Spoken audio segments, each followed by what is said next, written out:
우리는 우리 주변 가까이에서 늘 누리는 것을 쉽게 생각하는 경향이 있습니다. 심지어는 혜택에 익숙해진 나머지 공짜라고 생각되기도 합니다.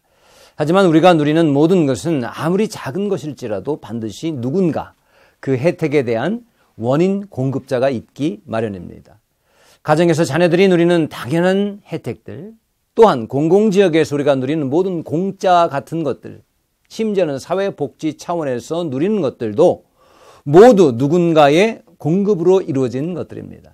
다만 그 공급자와 직접 연결이 안 될 뿐이고, 또한 지리적으로 가까이에 있는 익숙한 혜택들이라 감사의 마음을 까맣게 잊고 살아가고 있는 것뿐입니다.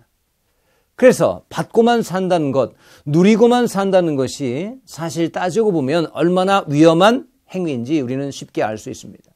왜냐하면 받을 때 불평이 나오지 줄 때는 불평이 나오지 않기 때문입니다. 노예가 불평을 하지 주인은 불평하지 않습니다. 밑에서 누리기만 하는 사람들이 불평하지 책임자와 돌봄의 공급자는 불평을 하지 않습니다.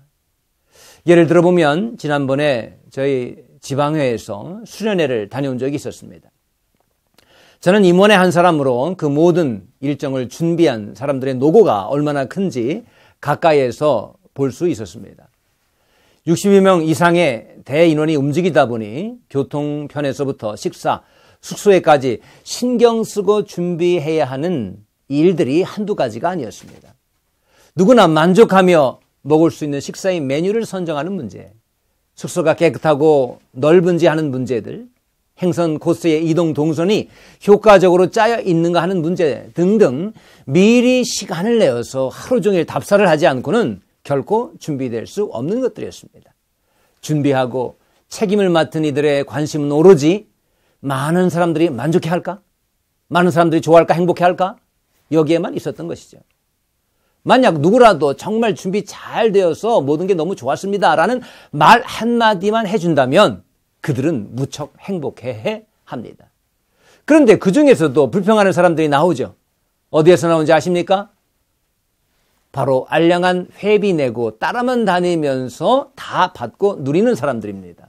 불편하다, 맛이 없다, 좁다 등등의 불평은 혜택을 받고 누리며 따라만 다니던 사람들 중에서 나오더라는 것입니다. 케어기버, 즉 돌봄의 공급자는 절대로 불평하지 않습니다. 남들이 행복한가만을 생각합니다. 하지만 케어테이커, 즉 돌봄의 수혜자는 내가 받은 것이 혹시 남의 것보다 작지 않은가? 이런 것만 생각하게 마련이죠. 남의 행복을 늘 노심초사하는 부류와 남의 것이 혹시 내 것보다 크지 않은가를 노심초사하는 부류의 사람들 간에는 생각의 질에 있어서 엄청난 차이가 있게 되는 것입니다. 생각과 마음가짐의 스케일이 근본적으로 달라지는 것이죠. 따라서 받기만 했다는 것이 실제로는 우리 삶을 얼마나 빈곤하게 만드는지 여러분 쉽게 이해할 수 있으리라 믿습니다.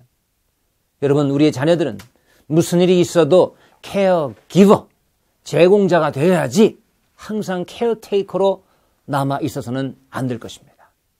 케어테이커의 삶을 하루빨리 졸업해야 하는 것입니다. 이스라엘 백성들의 광야에서 왜 감사하다는 표현을 그토록 하기 힘들었을까요? 왜 원망과 불평만 했을까요? 바로 광야에서 주로 받는 일만 해왔기 때문입니다. 한 번도 제대로 하나님께 드려볼 생각을 못했습니다. 지금은 광야니까 하나님도 이해하시겠지. 나중에 가나안 땅에 들어가서 그때 소득이 생기고 풍성해지면 그제서야 드려야지 하는 심정을 가지고 매일매일 받는 일만 계속했던 것입니다. 만나도 받았습니다. 매출하기도 받았습니다. 밤과 낮에는 불기둥과 구름기둥의 돌봄을 받는 케어테이커로만 살아가다 보니 많은 것에 대한 평가와 또 그리고 질과 크기만을 놓고 비평하고 비교하고 불평할 수밖에 없었던 것입니다. 물론 그들이 처음에는 안 그랬을 것입니다. 하지만 은혜가 매일 계속되다 보니 특혜가 늘 가까이 있다 보니 그들은 매일 누리는 것에 대한 감사를 잊었던 것입니다. 여러분, 우리는 늘 우리의 가까운 주변을 살펴봐야 합니다. 평상시 여러분들 당연하게 생각했던 것들, 공짜라고 생각했던 것들이 무엇입니까? 그런데 사실 따지고 보면 그 모든 것들이 다 하나님의 은혜였던 것입니다. 이 사실을 오늘도 생각하시고 감사의 삶을 사시는 우리 모두가 되시기를 주님의 이름으로 부탁드립니다.